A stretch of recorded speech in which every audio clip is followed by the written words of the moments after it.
Okay, so our story this week is called Bear Snores On. And just by looking at the picture, I want you to ask yourself, do you think this is an informational textbook or do you think it is a fantasy book? So go ahead and shout out your answer. Let's look and see who wrote the book.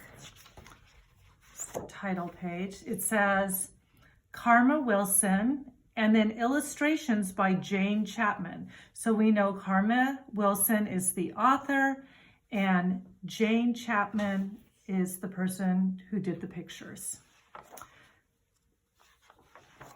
So before I read it, I wanted to point out a few things. A lair is a little cave. And there is the bear, and he looks pretty cozy in this picture, doesn't he? And here's a little mouse. And look, the mouse is warming herself by the fire. And let's see, this is a hare. Do you know another word for a hare? What's another name for a hare? You are right, a bunny.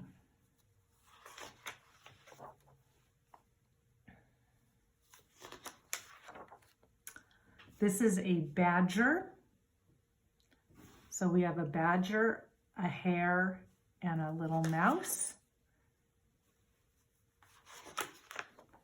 And we have a gopher and a mole and a raven and a wren.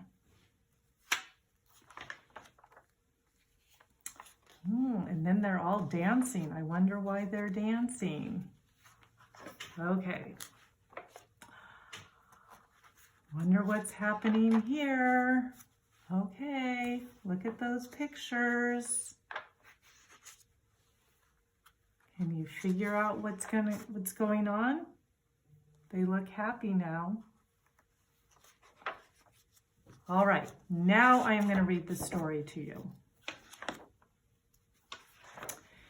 In a cave in the woods, in his deep dark lair, through the long cold winter, sleeps a great brown bear. Cuddled in a heap with his eyes shut tight, he sleeps through the day, he sleeps through the night. The cold winds howl and the night sounds growl, but the bear snores on.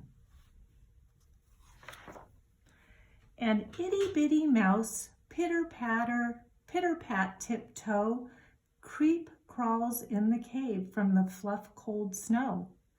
Mouse squeaks, too damp, too dank, too dark, so he lights wee twigs with a small hot spark. So are you noticing the rhyming words here? Dark and spark rhyme. The coals pit-pop, pip-pop, and the wind doesn't stop, but the bear snores on. Do you think this bear is hibernating?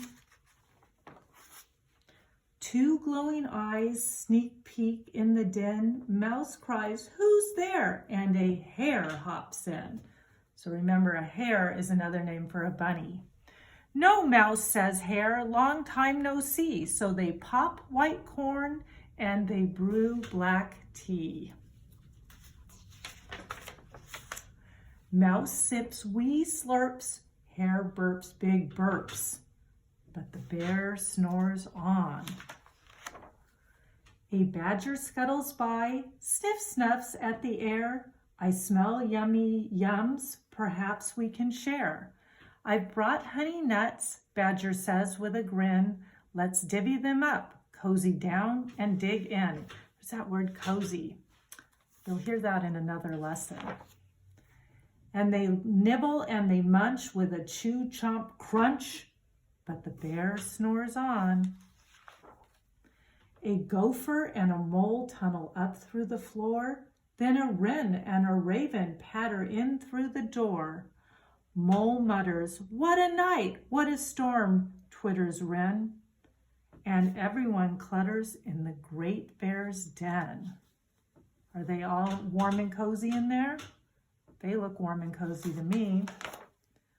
They tweet and they twitter, they chat and they chitter, but the bear snores on.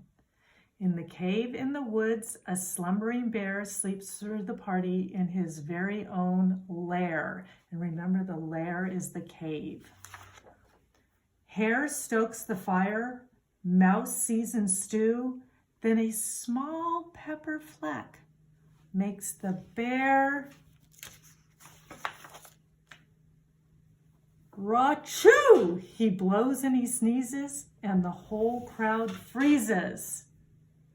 So I guess a sneeze might be able to wake up a bear from hibernating.